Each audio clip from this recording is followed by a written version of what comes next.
Bueno, les damos un cordial saludo, una bienvenida para todos nuestros oyentes, seguidores de nuestras redes sociales y, por supuesto, de esta su emisora, Busco en Ti Radio, donde estás, no es el final.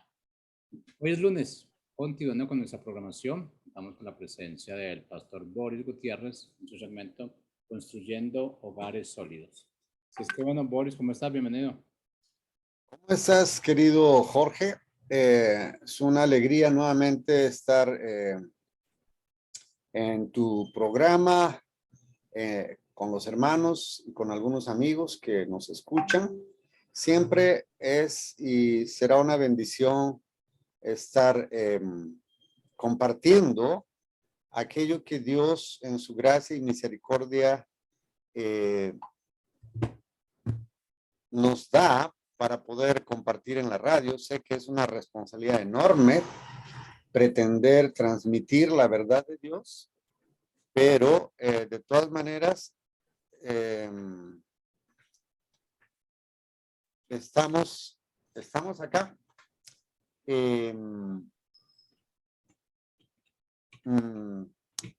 con el temor de Dios, querido Jorge. Creo que es un mensaje profético para este tiempo. Tal vez por eso es la importancia de lo que quiero hablar y espero que los hermanos me entiendan. Muy bien, entonces voy a continuar con el tema. Hemos hablado del pecado de Sodoma como algo que la sociedad lo ha tomado como un pecado sexual y aún en la psicología se lo define como el pecado de la sodomía. Y cuando una persona está en un estado de homosexualidad, de relaciones homosexuales, se dice está en pecado, eso es un sodomita.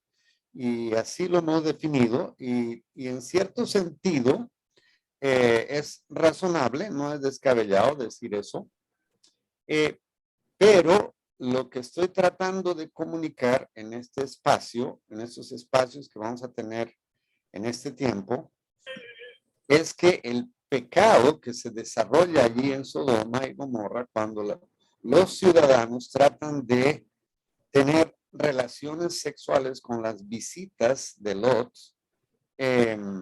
solamente era la culminación de lo que ya existía en el corazón de estas personas. O sea, era la manifestación de su pecado. O sea que cuando hay una manifestación externa del pecado, no es solamente que está reflejando lo que verdaderamente hay en su corazón. Y no podemos perder de vista esto que acabo de decir, o sea que lo que se exterioriza, lo que se convierte en un pecado externo, no es solamente la manifestación de lo que realmente hay en el corazón del hombre. Y a veces perdemos de vista cuando solamente le ponemos atención al pecado consumado. En este caso, pues queremos analizar paso a paso. Vimos cómo la decadencia de Sodoma y Gomorra está descrita en Ezequiel, capítulo 16, versículo 49-50, para los que quieran leer. Y uno de los primeros pasos de la decadencia, del problema que tuvo Sodoma, fue la soberbia, según Dios. O sea que hoy vamos a hablar del punto de la soberbia. La soberbia, decíamos que cristianamente hablando, una definición cristiana, pueden haber muchas definiciones, y uno puede entrar al Google y encontrar ahí definiciones. Nosotros recomendamos siempre el diccionario Noah Webster de 1826, que es un diccionario que ha sido utilizado mucho en esos siglos. ¿Por qué? Porque este hombre era cristiano y empezó a definir las palabras de manera cristiana. O sea que es un buen diccionario para aquellos que realmente queremos buscar una buena definición de alguna palabra en términos cristianos, una cosmovisión bíblica. O puedes entrar a RAE también y buscar una buena definición ahí de lo que es la soberbia. Pero para nosotros los cristianos la soberbia la podemos definir de esta manera. Y es sobreponer mi opinión mis conceptos, mi forma de ver, cómo yo veo y cómo pienso, sobrepongo a el concepto que Dios tiene de la vida. Entonces, si Dios dice que mentir es malo, entonces nosotros los hombres decimos, sí, pero alguna vez es bueno mentir. Yo creo que una mentirilla blanca no hace mal a nadie. Eso es soberbia. Cuando yo antepongo mis pensamientos, mi razonamiento a la voluntad de Dios. Dios dice que es malo mentir, que es un pecado mentir. Pero cuando yo defino la mentira, digo, sí, puede ser malo, pero a veces es bueno. Y muchas veces decir una mentirilla blanca es hasta saludable. O sea, no siempre tienes que decir la verdad. Entonces nosotros llegamos a ese punto, eso se llama soberbia, cuando no tomamos en cuenta a Dios. Y bueno, estoy dando un ejemplo y puedes poner todos los ejemplos que quieras de ahí para adelante, ¿sí? Eso es soberbia. Entonces, empezamos en la Biblia con la soberbia de Adán y Eva. Dios les dice a Adán y Eva que no deben comer del árbol que está en el huerto. De todo árbol podrán comer, menos del árbol que está en el huerto, en el medio del huerto. De ese árbol no comerán, porque el día que comieres, ciertamente morirán. Esa fue la palabra de Dios.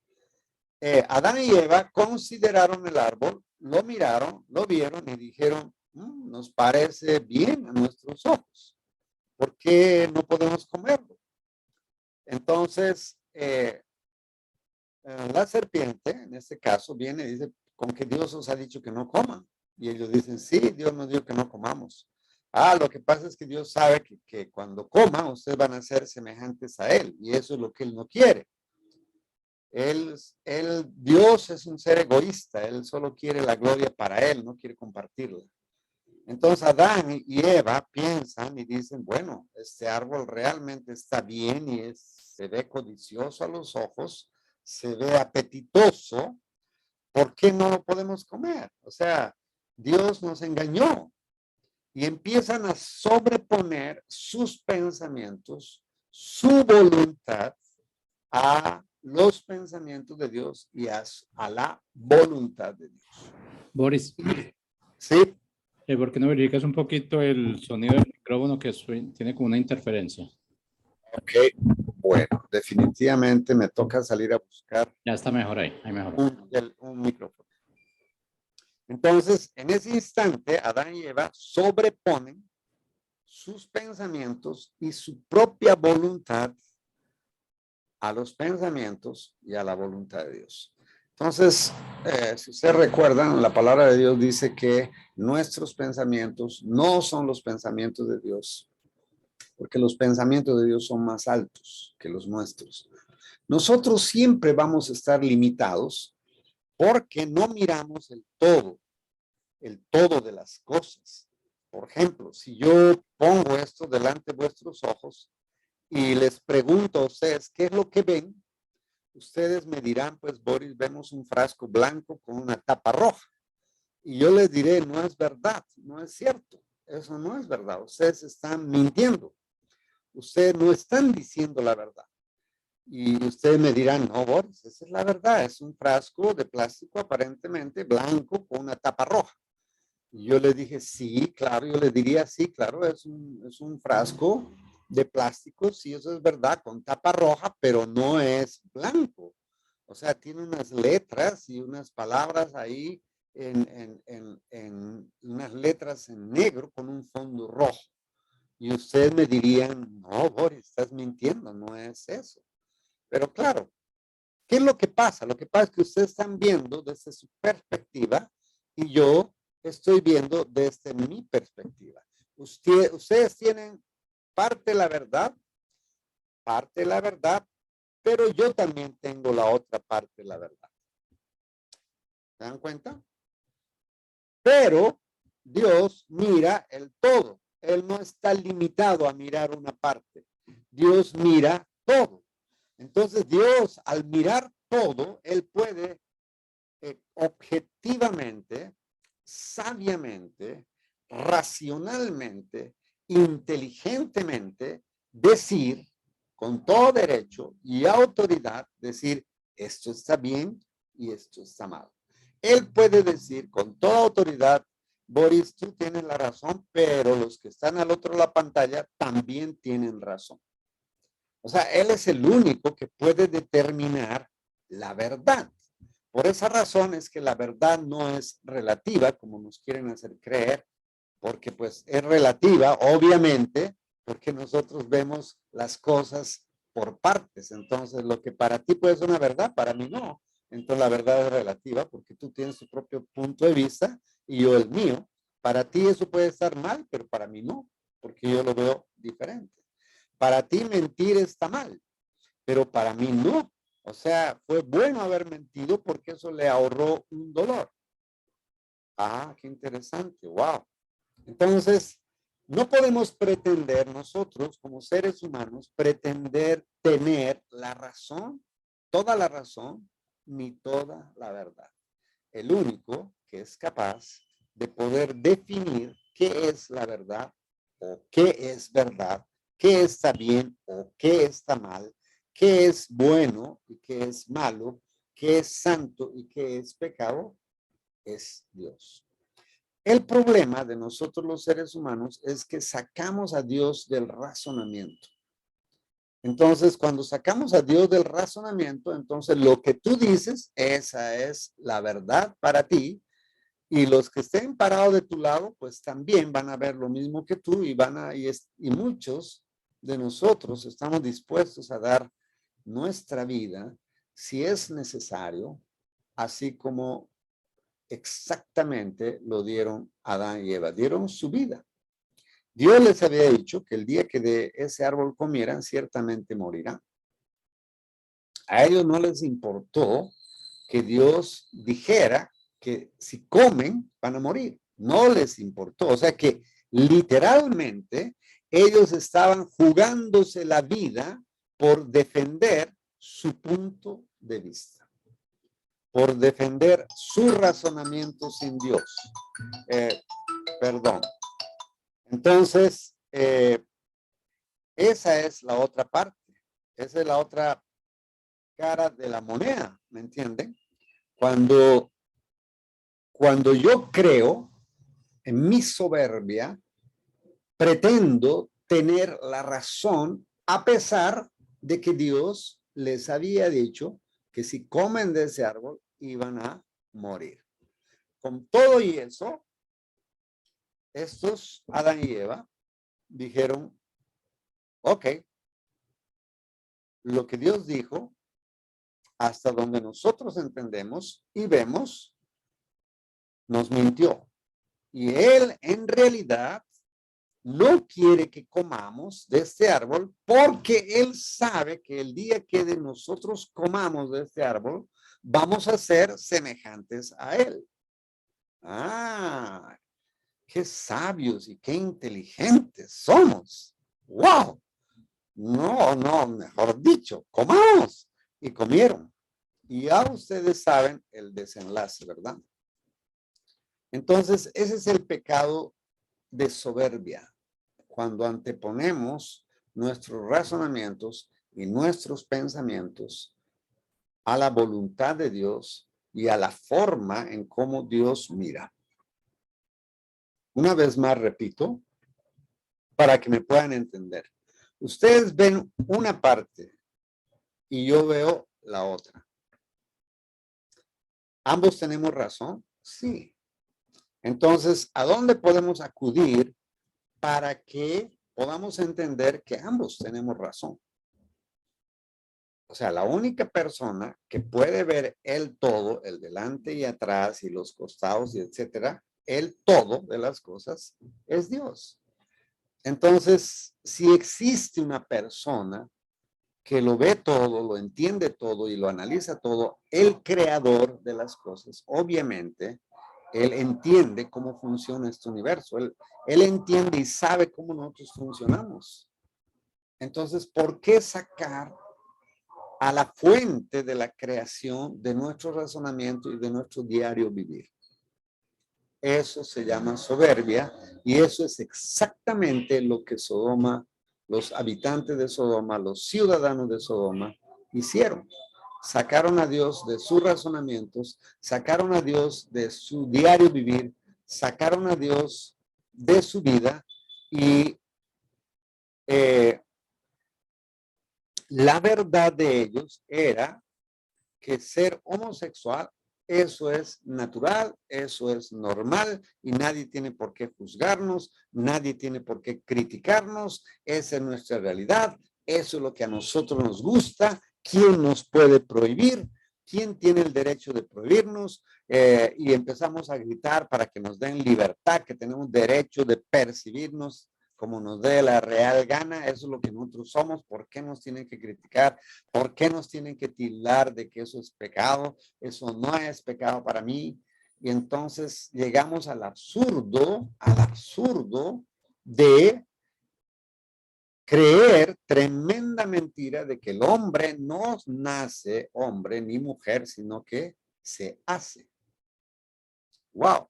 Y como suena tan bonito, y obviamente a alguna parte de la ciudadanía les gusta esto, entonces pretenden volverlo una ley. Y para volver una ley de ese grueso calibre de insensatez y estupidez humana, entonces lo que se requiere obviamente es sacar a Dios de en medio. Y eso es exactamente lo que la sociedad está haciendo a nivel mundial en estos momentos. Nos hemos levantado en una soberbia tal contra Dios, estamos levantando los puños contra Dios de una manera insensata, irreverente y ignorante, porque ni sabemos lo que estamos haciendo, ni sabemos las consecuencias de nuestra estupidez. Y ciertamente, pues, todo lo que el hombre siembra, eso va a cosechar. Y la Biblia dice, Dios no puede ser burlado. ¿Sí? Dios no puede ser burlado. Ese es uno de los pasos del desenlace de la situación que estaban viviendo allí en Sodoma. Esa soberbia tan fatal, esa soberbia tan inaudita, ¿no? Tan terrible. Entonces, vemos una soberbia tal como la corte aquí en Colombia determinó que tú puedes asesinar a un bebé en el vientre de una madre de manera legal. Ahora, no lo dicen asesinar, ¿no? No, porque para definir esa situación tampoco se considera que es lo que Dios piensa. Los de la corte jamás han ido a la Biblia a decir, a ver, vamos a ver qué es lo que Dios piensa con respecto a interrumpir un parto, ¿no? Vamos a interrumpir un parto. Esa es otra palabra que nos hemos inventado para justificar nuestra maldad, nuestro pecado. Entonces, hasta ese grado de soberbia llega nuestra ignorancia tan atrevida que tomamos decisiones sobre la vida de las personas que están indefensas en el vientre de su madre. El segundo pecado es la abundancia de pan, como dice en Ezequiel. Entonces, vimos que en Ezequiel capítulo 16, versículo 49 y 50, Ezequiel 16, 49 y 50, ahí podrás encontrar la descripción que Dios hace de lo que había pasado en Sodoma para llegar a ese punto de consumación de su pecado y de su maldad. Ya aquí vemos en la abundancia de pan, ¿qué días estábamos hablando de este pecado en la congregación? Y alguien decía algo muy cierto. Él decía, cuando uno está ocupado, bien ocupado, obviamente, en salir a buscar el pan nuestro de cada día, no hay mucha abundancia para el ocio, porque estamos dispuestos a trabajar, dispuestos a hacer esto, dispuestos a hacer lo otro. Pero cuando hay abundancia de pan, hay abundancia de ociosidad también. Y la ociosidad viene pues del problema que tenemos con la abundancia de pan. Ciertamente es así. Ahora, nosotros vemos que hay abundancia de pan. Créanme, claro que sí, claro que lo hay. Yo tengo 64 años ya. O sea que para algunos de los que me están escuchando, probablemente ya les llevo con más de 50 años, 40 años. Entonces, cuando en mis épocas de juventud, pues nosotros no contábamos con pizzas en la esquina, no había perros calientes, hot dogs o como quieran llamarlo. No había en la esquina una persona que vendía hamburguesas, no. Y no, en las tiendas no podías conseguir eso tampoco. Sencillamente, si tenías hambre, tenías que hacer algo en tu casa.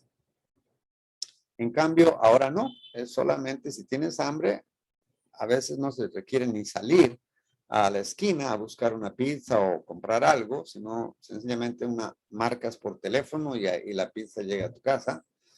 Y hay abundancia de pan en este mundo. Ahora tú me dirás, Boris, en algunos lugares la gente muere de hambre. Sí, eso es verdad. Pero con todo y eso se desperdician toneladas de comida que podrían muy bien alimentar al resto de la población mundial. No vamos a hablar de ese tema. Estoy hablando sencillamente de algo que nosotros lo vivimos aquí en la ciudad día tras día. ¿Hay abundancia de pan? Sí, hay abundancia de pan. Ahora, ¿es malo que haya abundancia de pan? No, no es malo que haya abundancia de pan y Dios no está molesto porque haya abundancia de pan.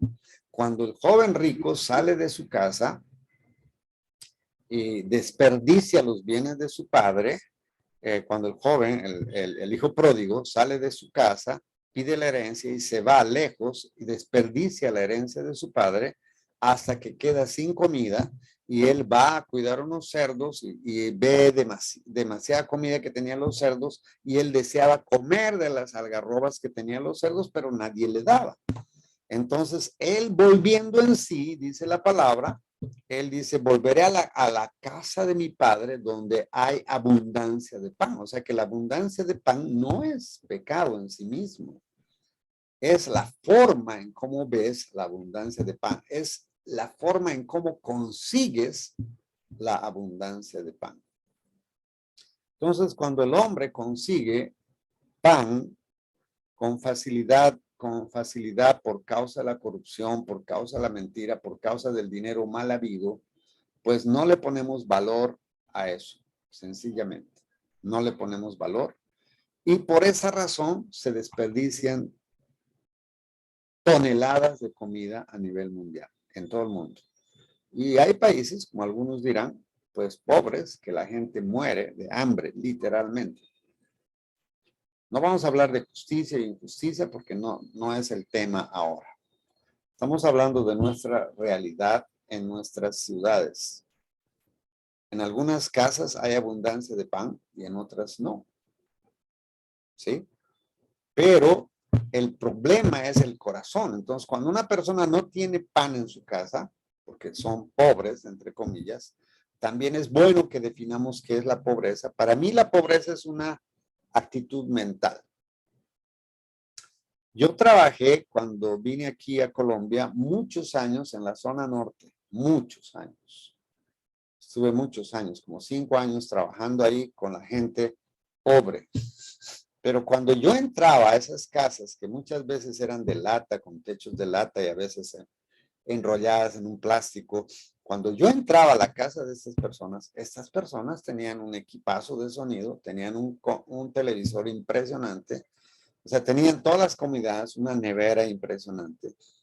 Y créanme, para ese entonces yo estaba arrancando mi vida aquí en Colombia y yo no tenía televisor, no tenía ni siquiera nevera y no tenía un televisor. Tenía un televisor que mi suegro me regaló, me prestó, no recuerdo, y tenía que darle ¡pum! Un golpe arriba para que la pantalla, más o menos, la imagen dejara de moverse tanto. Ese era mi televisor. Pero esta gente que era pobre, tenían todo eso. Entonces, ¿qué era lo que pasaba? Lo que pasaba es que la Iglesia Católica les ayudaba. La Iglesia Evangélica también. Visión Mundial, con los que yo trabajaba, también. Las ONGs también. Entonces, el gobierno también, porque por cada hijo que tenían, el gobierno les daba plata. Entonces, la pregunta del millón ¿es un negocio ser pobre en Colombia? Por supuesto que sí. ¿Y qué era lo que tenía esa gente? Abundancia de pan. Tenían pan, no era que eran pobres, tenían mucha abundancia de pan. Y después de eso, ¿qué tenía? Mucho ocio. ¿Por qué? Porque no querían trabajar. No sé si me estoy dejando entender. Yo creo que Dios está juzgando eso, ese hecho de tener abundancia de pan, pero un pan que no ha sido con el sudor de la frente, sino que se lo gana de una manera fácil, de una manera corrupta, con mentiras, con engaños. Para mí, cuando llegué aquí a Colombia, por primera vez yo en mi vida pude experimentar lo que se llama las invasiones, cómo es que las personas obtienen su casa de manera ilegal, irrumpen en un lugar donde ellos determinan irrumpir. Bueno, irrumpir es una forma de decir, ¿no? Entran a pues irrumpen, sí, de manera ilegal, le añadiremos esa palabra, ilegal, a un lugar, un predio donde no es de ellos, y ellos saben que no es de ellos, pero una vez que lo ocupan, no hay forma de sacarlos. No hay forma de sacarlos. Ellos empiezan y hacen sus cambuches de plástico. Yo lo vi con mis propios ojos, por eso es que estoy diciendo. Y entonces determinan cuántos metros cada uno va a tener y ya, y listo. Y ahí se atornillan y están dispuestos a dormir y etcétera, ahí un buen tiempo hasta que el gobierno, obligado por la situación que ven, entonces resulta que ellos terminan siendo dueños de ese lugar con papeles y todos, y no falta el buen político amoroso y tierno que aparece justo en el día de las elecciones para decir, bueno, yo voy a hacer que les legalicen, que les pongan agua, que les pavimenten las calles. Yo he sido testigo de todo eso que les estoy diciendo, o sea, no estoy exagerando. Pero también tristemente he sido testigo de que familias enteras hacían eso. O sea, irrumpían de manera ilegal en un lugar, toda la familia, o sea, que cada hijo, la esposa, el padre de familia, todos cogían un terreno. ¿Y luego qué hacían? Pues luego que se legalizaba todo eso, lo vendían. Y esa era la forma de ellos de hacer dinero. ¿Qué les parece? Y nosotros decimos, pobrecitos los de la invasión, pues tenemos un concepto muy equivocado de la pobreza. Probablemente, en medio de toda esa gente, realmente hay gente que es pobre, realmente, me imagino, ¿no? No creo que todos sean igual, pero en el caso que yo vi, que fui testigo de eso, definitivamente no era así. Yo sabía que ellos tenían su propia casa y era una casa de ladrillos, pero ¿cómo la hicieron? De esa manera ilegal. Entonces, para ellos era un negocio. Y yo los escuchaba hablar y ellos decían, pues de esto tenemos que levantarnos mínimo unos 50 millones. ¡Wow! Y así fue. O sea, con el tiempo lograban vender a 10 millones el predio, 5 millones dependiendo, y sí, con el tiempo lograban sacar ese dinero. Y esa es la forma ilegal en que ellos se hacían sus casas. Tenían abundancia de pan, pero de un pan que no era correcto, que no era justo, que era ilegal, que era un pecado. Entonces conocí a una persona que se convirtió al cristianismo y yo le dije, ¿y tú dónde vives? Entonces él me dijo, vivo en una invasión. Entonces yo le dije, y ahora que ya eres cristiano, ¿qué crees que debes hacer? Entonces él me dijo, no sé. Yo le dije, pues ahora que eres cristiano, creo que corresponde que tienes que ir donde el dueño, pedirle perdón por haber irrumpido de manera ilegal en su terreno y decirle, perdóneme, pero cuando yo no era cristiano, yo entré a su terreno, tomé posesión de algo que no era mío y me apropié de eso y luego lo legalicé, pero mire, yo me convertí, quiero pedirle perdón y quiero devolverle su terreno. Y si en algo le he defraudado, estoy dispuesto a reponer. ¿Ustedes creen que ese lenguaje se puede hablar? Por supuesto que sí se puede, ¿no? Porque yo lo dije. Pero, ¿ustedes creen que van a obedecer a eso? Por supuesto que no. Esta persona no fue capaz de hacer eso y presionado por la situación, hizo lo más fácil, se fue de nuestra congregación. Y ya. Pero yo estoy convencido que si eres cristiano, tú debieras hacer eso. Debieras devolver lo que no te corresponde. Porque esa es una forma de tener el pan en nuestra mesa de cada día. No es dánoslo hoy, no. Lo que Jesús nos enseñó a orar es el pan nuestro de cada día, dánoslo hoy. O sea, no es el pan nuestro de cada día, aunque tú no me lo des, yo voy a conseguir. Eso es soberbia acompañada de querer tener pan de una manera incorrecta, ilegal. Entonces, espero que me vayan entendiendo lo que estoy comunicando. Yo sé que es muy controversial lo que estoy hablando, porque ese es el pan nuestro de cada día aquí en Colombia, tristemente. La mayoría de la gente hace trampas, la mayoría de la gente no es correcta, no es justa. La mayoría de la gente es corrupta, te cobran precios que no son, porque les es más fácil comprar un par de zapatos en 10,000 pesos y ponerlo en una vitrina y vendértelo en 50,000 pesos. Y no estoy exagerando. Fuimos a comprar un par de zapatos y preguntamos y dijimos, ¿qué precio tiene este par de zapatos? Y nos dijeron 180,000 pesos. Y nosotros dijimos, pero pues háganos una rebaja. Ah, bueno, sí, se los dejo en 140 y de una la bajó a 140. Entonces yo le dije, no, ya no le voy a comprar. Y él me dijo, ¿qué? ¿Por qué? Entonces le bajo a 130, menos, ahora menos. ¿Cómo es posible que de una usted me baje 40,000 pesos y ahora que le digo que me voy a ir, me baja 50,000 pesos? O sea, eso quiere decir que si yo no le hubiera pedido rebaja, usted me hubiera estado robando 50,000 pesos. Por esa razón, no le voy a comprar a usted. Hasta luego y gracias por darme una pauta de más o menos cuánto realmente cuesta este par de zapatos. El hombre se quedó con los ojos como huevos, pero no importa, yo me salí, yo no voy a fomentar ese tipo de robos, ¿me entienden? Eso es, ¿somos o no somos? O sea, ese es el punto, pero eso es el pan nuestro de cada día aquí. Entonces, nosotros estamos aquí para alumbrar y ser sal en este mundo. Eso nos dice la palabra. Por estas causas, amados, el juicio de Dios viene sobre las naciones. Eso es lo que quiero que entiendan. El tiempo se me fue, me pasé creo un poquito, sí, perdónenme, me pasé un poco.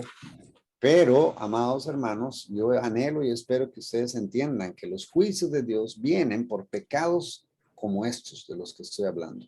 Y la intención de hablar del pecado de Sodoma y Gomorra es exactamente esto, que analicemos y pensemos cómo está nuestra nación con respecto a este tipo de pecados. Porque yo anhelo y espero que al finalizar el tema, realmente Dios ponga una profunda convicción de pecado en nuestros corazones como nación, estoy hablando, y nos pongamos a interceder y a pedir clemencia y misericordia por nuestro país. Dios salve a Colombia, amados hermanos. Un gran abrazo. Nos vemos el próximo lunes.